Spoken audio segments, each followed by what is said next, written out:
No butts harmed recording in this video. Hi friends, welcome to KHR farms. అందరికీ నమస్కారం. ఈరోజు topic వచ్చేసి Peruvian క్రాస్కు సంబంధించిన పిల్లలు అయితే ఈ వీడియోలో మీ ముందుకు తీసుకొని రావడం జరిగింది. పూర్తి సమాచారంలోకి వెళ్ళే ముందు మన ఛానల్ని ఇంకా ఎవరైనా సబ్స్క్రైబ్ చేసుకోకపోతే ఖచ్చితంగా సబ్స్క్రైబ్ చేసుకోండి. ఈ వీడియోకి అయితే గట్టిగా ఒక లైక్ చేయండి. అలాగే సబ్స్క్రైబ్ చేసుకొని మన వీడియోస్ని ఆదరిస్తున్న ప్రతి ఒక్కరికి కూడా ధన్యవాదాలు ఫ్రెండ్స్. ఈ వీడియోలో ఇక్కడ మీరు చూస్తున్న పిల్లలు వచ్చేసి పెరువియన్ క్రాస్కు సంబంధించిన పిల్లలుగా బ్రదర్ మనతో చెప్తున్నారు ఫ్రెండ్స్. వీడియో స్టార్టింగ్లో వచ్చిన పిల్లలు వచ్చేసి అంటే మీకు క్వాలిటీ ఎలా ఉంటుందని చెప్పి చూపించడానికి వీడియో స్టార్టింగ్లో కొంచెం పెద్ద సైజు పిల్లలు అయితే చూపించడం జరిగింది.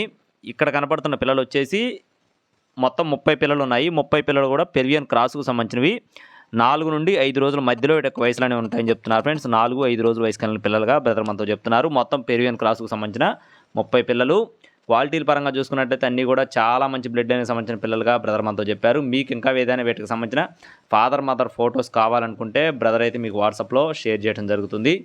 మీరు కాల్ చేసి అడగొచ్చు. వీటికి సంబంధించిన ఫాదర్ మదర్ ఫొటోస్ కూడా ఉన్నాయి. గతంలో కూడా మనం వీటికి సంబంధించిన బ్రీడర్స్ని వీడియోస్లో పెట్టడం జరిగింది.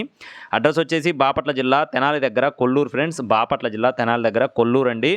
బ్రదర్ పేరు వచ్చేసి సాంబశివరావు గారు అండి. బ్రదర్ పేరు వచ్చేసి సాంబశివరావు గారు. ట్రాన్స్పోర్టేషన్ అనేది ఏపీ మరియు తెలంగాణ మెయిన్ సిటీస్కి అవైలబుల్గా ఉంది. మీకు ఒకవేళ ఇంట్రెస్ట్ ఉండి తీసుకోవాలనుకుంటే బ్రదర్ నెంబర్ వీడియో టైటిల్లో ఉంది. ఒక్కొక్క పిల్ల ధర 500 రూపాయలుగా చెప్తున్నారు ఫ్రెండ్స్. ఒక్కో పిల్ల ధర 500 రూపాయలు. ఇది అనేది ఫిక్స్డ్ ధరగా చెప్తున్నారు. ఖచ్చితంగా ఇంట్రెస్ట్ ఉండి తీసుకోవాలనుకున్న వారైతే టైటిల్లో నెంబర్ కాల్ చేయొచ్చు. మరిన్ని అప్డేట్స్ పొందడానికి please subscribe my channel. Thank you friends. జై శ్రీరామ్.